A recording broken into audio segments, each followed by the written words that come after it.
Sealdah station থেকে রাত 9:30টার শেষ ট্রেনটা হুইসেল মেরে ছাড়তেই সুজয় ছুটতে ছুটতে ট্রেনের গেট ধরে এগিয়ে গেল এবং তৎক্ষণাৎ একজন হাত বাড়িয়ে দিতে সুজয় সেই হাতটা ধরে ট্রেনের ভেতরে প্রবেশ করল। ভেতরে ঢুকে সুজয় দেখল ট্রেনের কামরাটা পুরোটাই ফাঁকা। তবে একটু আগে যে লোকটা হাত বাড়িয়ে সুজয়কে টেনে উঠতে সাহায্য করলো, সে একটা কালো চাদর দিয়ে তার মুখটা ঢেকে রেখেছে। সুজয় গিয়ে বসলো সেই লোকটার সামনের সিটে। এই দিকটায় যে হারে ঠান্ডা পড়েছে, তাতে করে এত রাতে কেউ বাইরে বের হবে না, এটাই স্বাভাবিক। তাই ট্রেন এত ফাঁকা কেন, এমন অবান্তর ভাবনা মাথায় আসা অনুচিত। কি বলেন মশাই? কালো চাদরের মধ্যে থেকে অপরিচিত সেই লোকটা ধরা ধরা সুরে বলল, হ্যাঁ, সে তুমি ঠিক বলেছ। তবে এত রাতে তুমি বা কেন হঠাৎ এই ট্রেনে উঠতে গেলে? শীতের গভীর রাতে শখ করে ট্রেনে চাপলে নাকি? আপনার কাছে আর কি বলবো আমার দুঃখের কথা। আজ রাতেই আমার দাদু মারা গেছেন। আজ শুক্রবার, খুব ভালো দিন। তাই যতই রাত হোক, আজ রাতেই মামারা দাদুর শেষকৃত্য সম্পন্ন করবে। কাল শনিবার পড়ে যাচ্ছে, মৃতদেহ বাড়িতে রেখে দিলে অনেক দোষ পাবে যে। তাই যতই রাত হোক, শেষকৃত্য আজই সম্পন্ন হবে। ওই জন্যই তো এত রাতের ট্রেনে নামখানায় আমার মামার বাড়িতে যাচ্ছি। স্টেশনে নেমে গাড়ি পাই তো ভালো, নয়তো পায়ে হেঁটেই শ্মশানে চলে যাব। সবটা শুনে সেই চাদর মুড়ি দেওয়া লোকটা কেমন যেন গম্ভীরভাবে বলে উঠল, দাদু মারা গেছে বলে আজ এত শীতের রাতেও তড়িঘড়ি মামার বাড়িতে ছুটে যাচ্ছ? তবে 2 বছর ধরে এত কাকুতি বিনতি করার পরেও দাদুকে একবার দেখতে যাওয়ার সময় পেলে না? এই হলো তোমার গাফিলতি।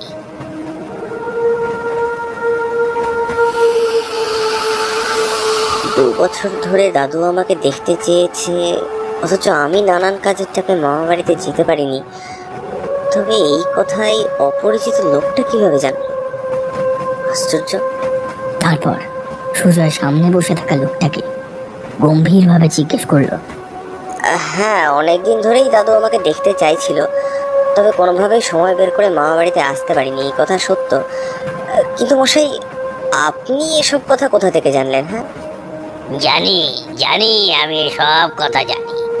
কারণ এসব কথা তোমার দাদুই আমার কাছে বলেছে। আমি তোমার দাদুর বন্ধু। আমরা একসাথে কলকাতায় ফলের ব্যবসা করতাম। মাস 2 আগে তোমার দাদুকে দেখতে গেছিলাম, তখন এসব কথা প্রহ্লাদ আমাকে শুনিয়েছিল। চলো, আজ আমিও যাচ্ছি তোমার সঙ্গে। তোমার দাদুর শেষকৃত্যে আমিও উপস্থিত থাকবো। কথাগুলো শুনে সুজয় কিছুতেই বিশ্বাস করতে পারল না। তার সামনের সবটা কেমন যেন গুলিয়ে এলো।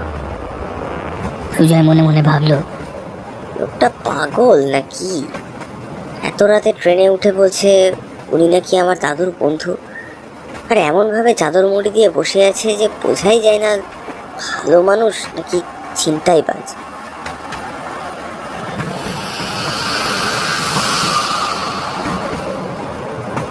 তো আপনি বলছিলেন যে মাস 2 আগে আপনি আমার দাদুকে দেখতে গিয়েছিলেন, তো সেখানে গিয়ে কি দেখলেন? দেখলাম আমার বিপত্নিক বন্ধু প্রহ্লাদ 2 ছেলে 2 বৌমার তীব্র অবহেলায় তিলে তিলে কেমন করে শেষ হয়ে যাচ্ছে। তো আপনি যখন দেখলেন আমার দাদু এতটা কষ্টে আছে, তো তাকে সঙ্গে করে আপনার বাড়িতে নিয়ে আসলেন না কেন? কিংবা আমাদেরকে খবর দিতে পারতেন, আমরা এসে আমার দাদুকে নিয়ে যেতাম।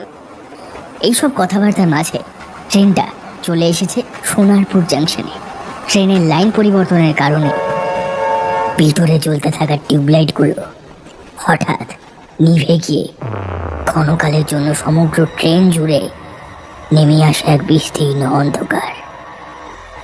বাইরের আকাশে তখন কৃষ্ণপক্ষের কাস্তে চাঁদ উঠেছে। চারিদিক একেবারে নিস্তব্ধ। এমন সময় হঠাৎ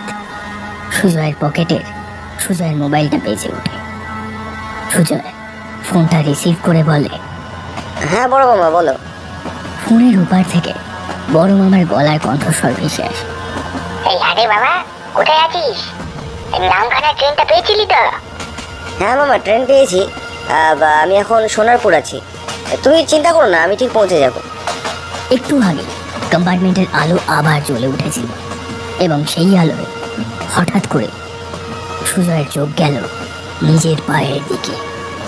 সে দেখে পায়ের কাছে ট্রেনের পুরো মেঝেটা লাল টকটকে রক্ততে ভরে যাচ্ছে এবং সেই সব রক্ত সামনে বসে থাকা সেই লোকটার পা থেকে দরদর করে বেরিয়ে আসছে। এ কি, এখানে তো রক্ত কিভাবে এলো? এই যে ও মশাই, আপনার পা দুটো একবার দেখুন, বোধহয় কেটে টেটে গেছে, নাহলে তো রক্ত আসবে কোত্থেকে? কিন্তু সুজয়ের কথায় লোকটা বিশেষ পাত্তাই দিল না। বোধহয় বকবক করতে করতে চাদর মুড়ি দিয়ে ঘুমিয়ে পড়েছে। এইসব ভাবতে ভাবতে সুজয় হেড হয়ে লোকটার পায়ের চাদর সরাতেই দেখলো লোকটার পা দুটো সম্পূর্ণ উল্টো। হঠাৎ দুটো পায়ের গোড়ালিটা সামনের দিকে এবং আঙুলগুলো পিছনের দিকে। এমন দৃশ্য দেখে সুজয়ের চোখ চড়ক গাছে উঠে গেল। হঠাৎ করে তার মনে পড়লো সেই ছোটবেলার কথা। ছোটবেলায় এইরকম কত গল্প সে শুনেছে যেখানে ভূতের পা নাকি উল্টো হয়। এইসব ঘটনার পরিপ্রেক্ষিতে তার মাথাটা ভারী হয়ে আসছে। তার চোখের সামনে যেন নেমে আসছে অন্ধকার। এমন পরিস্থিতিতে সুজয় এখন কি করবে তা বুঝে উঠতে পারে না। প্রচন্ড ভয় সে আটকে ভাবতে থাকে, গভীর রাতে ট্রেনের মধ্যে কোন ফ্যাসাদে পড়লাম। হে ভগবান, আমার যে বুকের ভিতরটা ডিপটিপ করছে। এমন সময় সেই কালো চাদরের মধ্যে থেকে লোকটা বলে উঠল, ভয় পেও না, আমি আছি তো, তোমার কিচ্ছু হবে না, তুমি নিশ্চিন্তে ঘুমিয়ে পড়ো। কিন্তু সুজয় কি করে তাকে বলবে যে সেই তার ভয়ের কারণ? সুজয় নিজের সমস্ত মনন শক্তি ও একাগ্রতাকে সম্বল করে একটু সরে গিয়ে একটা সিট দখল করে সেখানে পুরোটা জুড়ে শুয়ে পড়ল। রাত বাড়ার সাথে সাথে ট্রেনের জানলার বাইরে থেকে আকাশের কাস্তে চাঁদ গুটি গুটি পায় যেন এগিয়ে যাচ্ছে পশ্চিমে। শীতের কুয়াশায় বাইরের গ্রাম্য পরিবেশ একেবারে যেন ঢেকে যাচ্ছে। খেজুর গাছে ঝোলানো ভাঁড়ে টপ টপ করে রস পড়ছে, আর গ্রাম্য প্রকৃতির এই নৈসর্গিক নিস্তব্ধতা ভেঙে দিয়ে ট্রেনটা ছুটে চলেছে তার গন্তব্যের দিকে। অতঃপর ট্রেন এসে দাঁড়ালো নামখানা স্টেশনে। ট্রেনের ভিতর চাদর মুড়ি দেওয়া লোকটা সুজয়কে এখন ডাকছে, কই গো বাবু, ওঠো, এই যে নামখানা স্টেশন চলে এসেছে গো, কই গো ওঠো। লোকটার ডাকে ঘুম থেকে উঠল সুজয়, আর লোকটাকে দেখতে পেল না। ওই আপনি কোথায় গেলেন? আপনাকে তো দেখতে পাচ্ছি না। স্টেশনের শেষ প্রান্তে জমাট বাঁধা অন্ধকার। এই তো আমি এখানে, এই দিক দিয়ে এসো। তোমার মামারা এতক্ষণে শ্মশানে চলে এসেছে, তাই বাড়িতে না গিয়ে শ্মশানে যাওয়াটাই ভালো হবে। এদিকে আমার সঙ্গে সঙ্গে এসো। লোকটার কথায় কেমন যেন খটকা লাগলো সুজয়। সে মনে মনে বলল, না, মামারা যে এখন বাড়িতে নেই, তারা দাদুর মৃতদেহ নিয়ে শ্মশানের উদ্দেশ্যে বেরিয়ে পড়েছে, এ কথা উনি নিশ্চিত করে কিভাবে বলতে পারেন?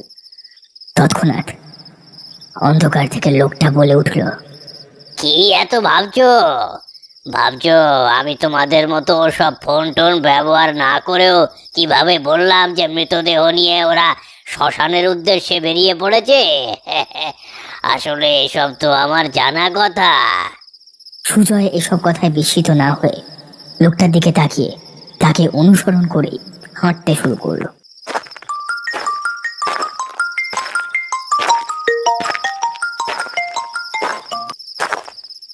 সুজয় বাবা, তুই স্টেশনে নেমে সোজা শ্মশানে চলে আয়, আমরা ওখানেই এসেছি। আচ্ছা মামা, আমি এক্ষুনি আসছি। এই সবেমাত্র স্টেশন থেকে শ্মশানে যাওয়ার রাস্তায় নেমেছি।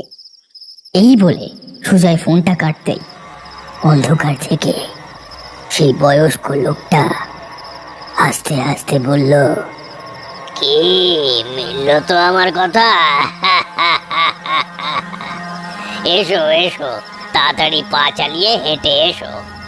সুজয় আর কথা বাড়ালো না। সে মন্ত্রমুগ্ধের মতো লোকটাকে অনুসরণ করতে লাগলো। আর এমন মুহূর্তে সুজয়ের মনে কয়েকটা কথা বারবার পাক খেতে লাগলো।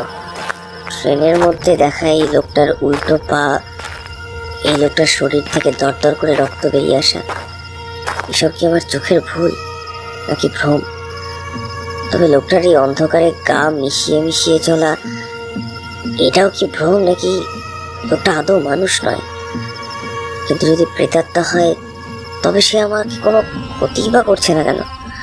এইসব ভাবতে ভাবতে এবং লোকটার পেছনে হাঁটতে হাঁটতে সুজয় তার বড় মামাকে ফোন করলো এবং ফোনটা কানে ধরে ফিসফিস করে মামাকে জিজ্ঞেস করলো, বলছি মামা, দাদুর কি কোনো বন্ধু ছিল? এমন কোনো বন্ধু যিনি 2 মাস আগেও দাদুকে দেখে গেছেন? সুজয়ের এমন প্রশ্ন শুনে ফোনের ওপার থেকে সুজয়ের বড় মামা বলে উঠলো, না না, তোর দাদুর বন্ধু বলতে তো ওই পাড়া প্রতিবেশী কয়েকজন সমবয়সী লোক ছিল, বাইরের কোনো বন্ধু তো ছিল না। তবে এই 2 মাস তো দূরে যাক, 2 বছরেও তোর দাদুর সঙ্গে কোনো বন্ধু দেখা করতে আসেনি। কথাটা শুনে গায়ে কাঁটা দিয়ে উঠল সুজয়ের। ফোনের ওপার থেকে বড় মামা বলল, আচ্ছা আমি রাখলাম, বুঝলি? তুই আয়, তারপর কে দেখতে এসেছে কে আসেনি সব বলবো। ফোনটা কাটার সঙ্গে সঙ্গে অন্ধকার থেকে বয়স্ক লোকটা প্রচন্ড অট্টহাসি করে উঠল। আমি কে তা জানার জন্য এতই উৎসাহ? তবে শোনো আমি কে। সঙ্গে সঙ্গেই দূর থেকে ভেসে এলো শ্মশান যাত্রীদের কলরবের আওয়াজ। বলো হরি হরি বল, বলো হরি হরি বল। এমন সময় সেই লোকটা নিজের শরীরের উপর থেকে চাদর সরিয়ে দিয়ে বলল, দেখো দেখো আমি কে।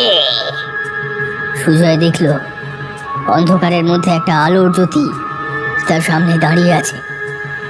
তার দাদু প্রহ্লাদ। সেই জ্যোতি তার দাদুর শরীর থেকে ঠিকরে বেরিয়ে আসছে। দূর থেকে সেই হরিনাম সংকীর্তন এখনো শোনা যাচ্ছে। হরি বল, বলো হরি হরি বল। এত রাতে তুই ঠিকঠাক আসতে পারবি কি পারবি না, তাই আমার মৃত্যুর পরেও আমার শরীর ছেড়ে আত্মাটা বেরিয়ে গিয়েছিল তোকে এগিয়ে আনার জন্য। সামনেই শ্মশান, তুই চলে এসেছিস। যা, শেষবারের মতো আমার মুখটা অন্তত দেখে নে। আর কিছুক্ষণ পরেই যে তোর বড় মামা আমার মুখে আগুন দেবে, তখন আর শেষ দেখা হবে না। যা, তাড়াতাড়ি যা, গিয়ে শেষ দেখা দেখে নে। আমি এলাম। এই বলে আলোর জ্যোতিটা সুজয়ের সামনে আবার গভীর অন্ধকারে মিলিয়ে গেল। সবটা বুঝতে পেরে সুজয় মরিবাজি করে ছুটে সেই শ্মশান চত্বর থেকে পালিয়ে গেল।